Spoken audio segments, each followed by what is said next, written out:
Good morning, students. Today we will read the destruction of democracy, यानी कि लोकतंत्र का विध्वंस। आज हम पढ़ेंगे डिस्ट्रक्शन ऑफ डेमोक्रेसी, लोकतंत्र का विध्वंस, जो कि हमारे lesson Nazism and the rise of Hitler lesson से लिया गया है ये पार्ट।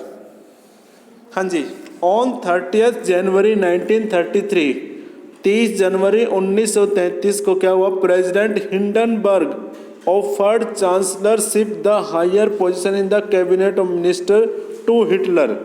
30 जनवरी 1933 को जो जर्मनी का राष्ट्रपति था हिंडनबर्ग ने हिटलर को चांसलरशिप की जो पोस्ट जॉब है वो ऑफर की, जो पोस्ट है चांसलरशिप की वो उसको ऑफर कर दी। और चांसलर वहाँ का यूएसए ये जर्मनी का ना सबसे पावरफुल व्यक्ति होता है। जैसे अपने यहाँ पे प्राइम मिनिस्टर है ना, ऐसे ही चांसलर वहाँ कैबिनेट मिनिस्टर में, यानी कि कैबिनेट में देखो, पार्लियामेंट में कैबिनेट मिनिस्टर सबसे पावरफुल होते हैं और कैबिनेट मिनिस्टर में सबसे ज़्यादा पावरफुल कौन है? चांसलर। जैसे हमारे इंडिया में है ना, पार्लियामेंट में कैबिनेट सबसे पावरफुल है और कैबिनेट से ऊपर कौन है? प्राइम मिनिस्टर है। तो ऐसे ही चांसलर यूएसए ये जर्मनी का सबसे ज़्यादा पावरफुल पर्सन है, ठीक है। और उस पे किसको अपॉइंट कर दिया? अब हिटलर को। अभी भी आप कभी भी सुनोगे ना तो यूएसए के प्रेसिडेंट, जर्मनी के प्रेसिडेंट या प्राइम मिनिस्टर के बारे में बातें नहीं होती, सिर्फ चांसलर के बारे में बातें होती है, क्योंकि चांसलर की पोस्ट वहाँ पे सबसे ज़्यादा पावरफुल होते हैं। रिलेशन वगैरह भी टाई अप भी वही करती है, ठीक है। अभी फिलहाल वहाँ की एंजेला मार्केल है chancellor. By now the Nazis had manage to rally the conservatives to their cause. और तभी से नाजी क्या करने लगे थे? मैनेज करने लगे, रैली यानी कि रैलियाँ करने लगे थे, लोगों की भीड़ जुटाने लगे थे। द कंजर्वेटिव्स जो पुरानी विचारधारा वाले रूढ़िवादियों को लेकर वो रैलियाँ करने लगे। लोगों के अंदर है ना ऐसी भावना इंस्टिल कर दी, इंस्टिल मीन्स उनके अंदर ऐसी भावना डाल दी देशभक्ति की, परंपराओं की, ठीक है। तो ऐसी भावना डाल दी। हैविंग एक्वायर्ड पावर, अब सत्ता पर काबिज होने के बाद Hitler set out to dismantle the structure of democratic rule. अब हिटलर ने क्या कर दिया? स्टार्ट कर दिया कि जो वहाँ पे जर्मनी पे उस टाइम पे डेमोक्रेटिक रूल थे, यानी कि लोकतांत्रिक जो तरीके थे वहाँ पे काम करने के या नियम थे, उनको उन्होंने क्या कर दिया? डिसमेंटल कर दिया, यानी कि उनको उसने तोड़ दिया, बदल दिया, ठीक है। और क्या किया उसने? A mysterious fire that broke out in the German parliament building in February facilitated his move. और उस टाइम पे फरवरी में जर्मनी की पार्लियामेंट में एक मिस्टीरियस फायर हुई, यानी कि रहस्यमयी फायर लगी, यानी कि आग लग गई। और उस आग में हिटलर को और भी ज़्यादा फायदा हो गया। इतिहासकार तो ये कहते हैं कि इस आग के पीछे भी कॉन्स्पिरेंसी हिटलर की ही थी, ठीक है। पार्लियामेंट में आग लगी और उसके बाद क्या हुआ? The fire decree of 28 February 1933 indefinitely suspended civic right like freedom of speech, press and assembly that had been guaranteed by the Weimar Constitution। और इस फायर डिक्राई ने, डिक्राई का मीनिंग होता है कानून या अध्यादेश। फायर के बाद वहाँ पे एक ऐसा कानून पेश कर दिया हिटलर ने, जो कि 28 फरवरी 1933 को, जिसमें क्या था कि इनडेफिनेटली यानी कि अनिश्चित तौर पे जितने भी सिविक राइट थे, यानी कि नागरिक अधिकार मिले हुए थे, आज़ादी के, स्वतंत्रता के, प्रेस की स्वतंत्रता के, अपनी असेंबलियाँ बनाने के, ग्रुप बनाने के, वो सारे के सारे क्या हो गए? सस्पेंड हो गए, यानी कि उनको क्या कर दिया? ख़त्म कर दिया हिटलर ने। फायर का बोलिए आड़ ली और उसमें उसने क्या कर दिया? उन सबको सस्पेंड कर दिया, उनके राइट्स को, जो कि वाइमर कॉन्स्टिट्यूशन ने पहले नागरिकों को दिए थे। वाइमर रिपब्लिक कैसा था? डेमोक्रेटिक सिस्टम था वहाँ पे, लेकिन हिटलर ने क्या कर दिया? सबसे पहले इसको ही तोड़ा, ठीक है। ये जो कानून थे ना, इसको ही तोड़ा। And then he turn on his arch enemy the communist. फिर उसके बाद जो उसके आर्च एनिमी यानी कि जो कट्टर दुश्मन थे, उसके जो पक्का दुश्मन थे, कौन थे? कम्युनिस्ट। जो कम्युनिस्ट विचारधारा वाले थे, most of whom were हरीडली packed of the newly establish concentration camp. उनमें से बहुत सारों को था ना हरीडली यानी कि तुरंत प्रभाव से उसने क्या कर दिया, उनको पैक ऑफ किया, वहाँ से निकाला। जो कम्युनिस्ट थे उसके पार्लियामेंट में थे, देश में थे, उनको निकाला और उनको कंसंट्रेशन कैंप में उनको डाल दिया। कंसंट्रेशन कैंप इसने हिटलर ने बना रखे थे। वहाँ पे क्या करता था, जो भी उसके खिलाफ विचार वो लोग थे, कोई भी उसके खिलाफ बोलने वाला, उनको वहाँ पे इकट्ठे कर देता एक जगह पे, ठीक है। कैद सी होती थी एक किस्म की वो। The repression of the communist was severe. और वहाँ पे जो कम्युनिस्टों को जो रिप्रेस किया जा रहा था यानी कि दबाया जा रहा था, अत्याचार यातनाएं दी जा रही थी, वो बड़ी ज़्यादा कठोर थी। Out of the surviving 6808 arrest files of Dusseldorf, और उनमें से 68,008 लोगों ने तो वहाँ पे फाइल की, किसकी केस फाइल की वहाँ पे? डसेल्डोर्फ में, ए स्मॉल सिटी ऑफ 500,000 पॉपुलेशन, जिसमें आधे मिलियन लोग रहते थे। And 1440 were those of communist alone, और उनमें से 1440 तो केवल कम्युनिस्ट ही थे जिन्होंने केस फाइल किए इनके अगेंस्ट, ठीक है। They were however only one among the type 52 type of victim prosecuted by the Nazis across the country. ये उनमें से one among the 52 types of victims यानी कि 52 प्रकार के कुछ विक्टिम थे, इनके शिकार थे, जिनको बहुत ज़्यादा प्रोसिक्यूटेड किया था हिटलर ने। प्रोसिक्यूटेड का मतलब होता है यातनाएं दी गई थी, ठीक है। On 3 March 1933 the famous enabling act was passed, और 1933 को जो फेमस प्रसिद्ध इनेबलिंग एक्ट था वो पास किया गया।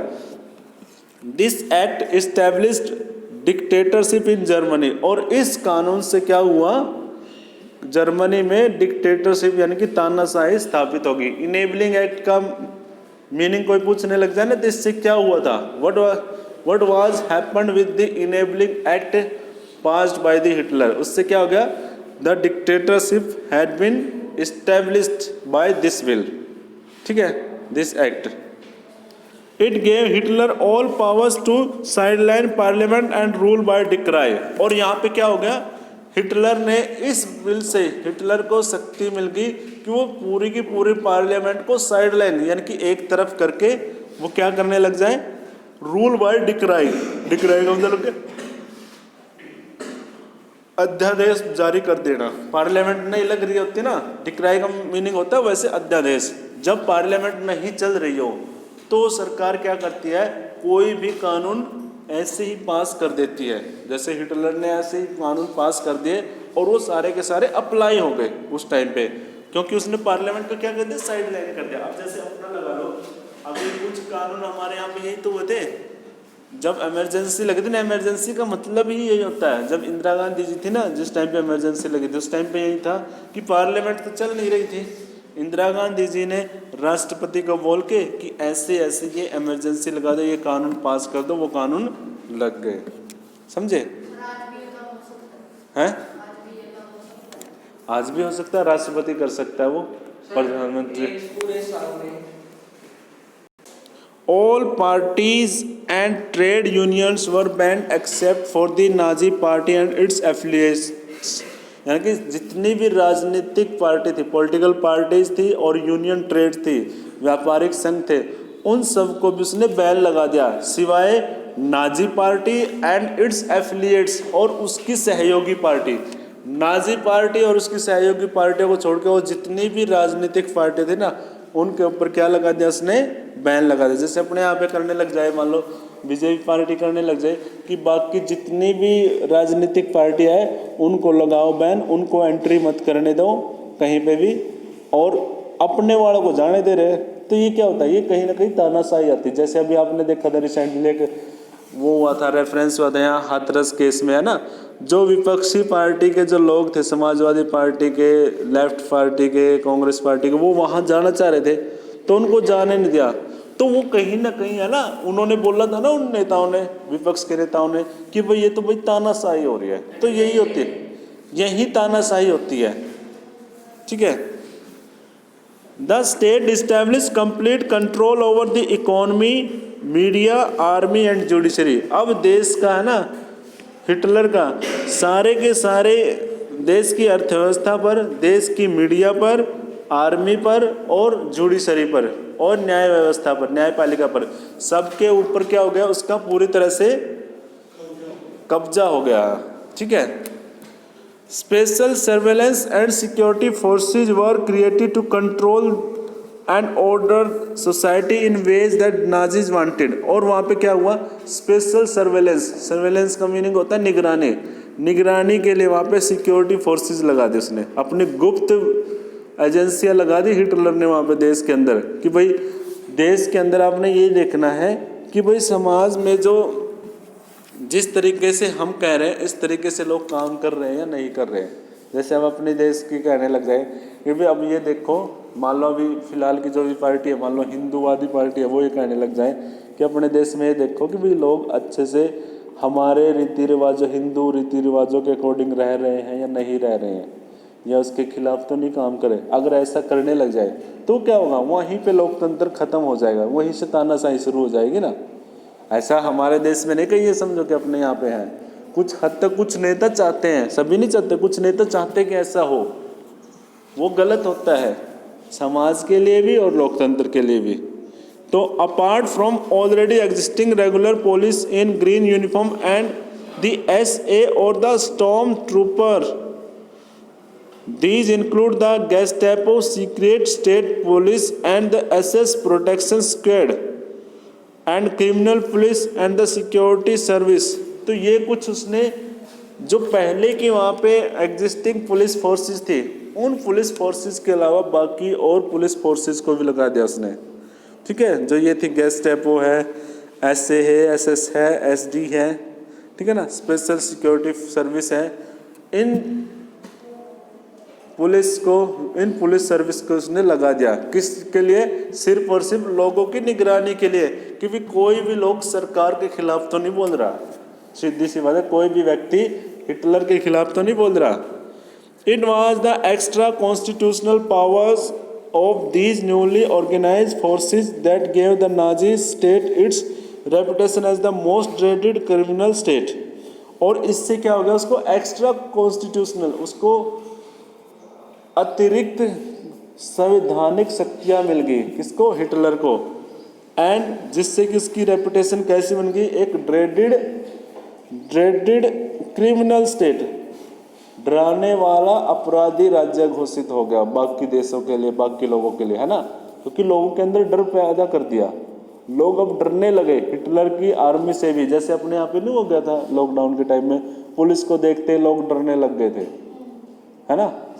तो ऐसा ही हिटलर ने कर दिया था वहाँ पे पुलिस को। जहाँ भी पुलिस ये देखे ना भाई ये तो ऐसे खड़े हुए, ये तो उसके खिलाफ है, तो उनको उठा के ले जाते थे। तो ये ऐसी कंडीशन कैसे हो जाती है, डर की भावना पैदा हो जाती है ना, जैसे अपने यहाँ पे हुआ नहीं था। आपने देखा हो गाँव में पुलिस ऐसे आने लगी थी। ऐसा मोस्टली होता है नॉर्मली, या तो इमरजेंसी में होता है या फिर युद्ध के टाइम में होता है, कहीं आसपास में जब युद्ध वगैरह हो जाते हैं ना, कर्फ्यू वगैरह लगाते हैं, तो कर्फ्यू ही तो लगा रखा था वो। तो इसने तो ऑल टाइम ऐसा कर्फ्यू लगा दिया कि भाई कोई भी उसके खिलाफ ना बोले, है ना। अपने वहाँ आप उसमें कश्मीर में जाके देखोगे ना, कश्मीर में या ईस्टर्न स्टेट में, कश्मीर में बहुत ज़्यादा है जो बॉर्डर एरिया है, तो वहाँ पे ऐसा ही रहता है, वहाँ पे आर्मी का ही रोल रहता है। लोगों को मोस्टली नॉर्मली बाहर नहीं जाने दिया जाता वहाँ सिक्योरिटी रीजंस की वजह से, है ना। अभी यहाँ पे भी तो यही दिया जा रहा था रेफरेंस कि भाई सिक्योरिटी रीजंस की वजह से पुलिस यहाँ पे लोगों को घर से बाहर नहीं निकलने दे रही, है ना। अब आपको पता है पुलिस का और आर्मी का माइंड कैसा होता है, वो इमोशनल कम होते हैं ना, तो फिर वो मनमानी करने लगे। अब वो मनमानी करेंगे तो लोगों के मन में तो डर होगा ही होगा, सीधी सी बात है, समझे ना। The people could now be detain in Gestapo torture chambers. अब लोगों को है ना डिटेन यानी कि पकड़ लिया जाता था गैस्टेपो टॉर्चर चैम्बर में, यानी कि जो गैस्टेपो सीक्रेट पुलिस है उनके चैम्बरों में उनको ले जाया जाता था और वहाँ पे उनको टॉर्चर यानी कि यातनाएं दी जाती थी। And rounded up and sent to concentration camp, और फिर उनको कहाँ ले जाया जाता था, पीट के कंसंट्रेशन कैंप में। एंड डिपोर्टेड एट विल और arrested without any legal procedure, और उनको है ना डिपोर्ट कर दिया जाता था, अपनी इच्छा से कहीं बाहर छोड़ाते थे वो, ठीक है। और arrested without any legal procedure, और या फिर उनको अरेस्ट कर देते थे बगैर कोई भी लीगल प्रोसीजर के, कानूनी प्रक्रिया के उनको पकड़ लेते थे। The police forces acquired powers to rule with impunity, और इस प्रकार पुलिस ने पावर एक्वायर कर ली, पावर ऑफ रूल्स, और नियमों का जो नियमों की शक्ति उसने ले ली विदाउट इम्प्यूनिटी, यानी कि इम्प्यूनिटी होते हैं कोई सार्थक तरीके से मिलती हो उसको, बगैर किसी कानूनी या वैध तरीके से उसने सारी शक्ति अपने हाथ में ले ली पुलिस फोर्स ने, ठीक है। तो ये था हमारा डिस्ट्रक्शन ऑफ डेमोक्रेसी हिटलर के द्वारा। नेक्स्ट कल हम करेंगे रिकंस्ट्रक्शंस, यानी कि पुनर्निर्माण कैसे किया। अब तो देखो हिटलर ने क्या किया, डेमोक्रेसी की किलिंग की है। कल देखो इसका रिकंस्ट्रक्शन क्या करता है वो, रिकंस्ट्रक्शन में भी देखना वो कितने ज़्यादा प्रॉब्लम क्रिएट करेगा यहाँ पे, ठीक है। हाँ जी।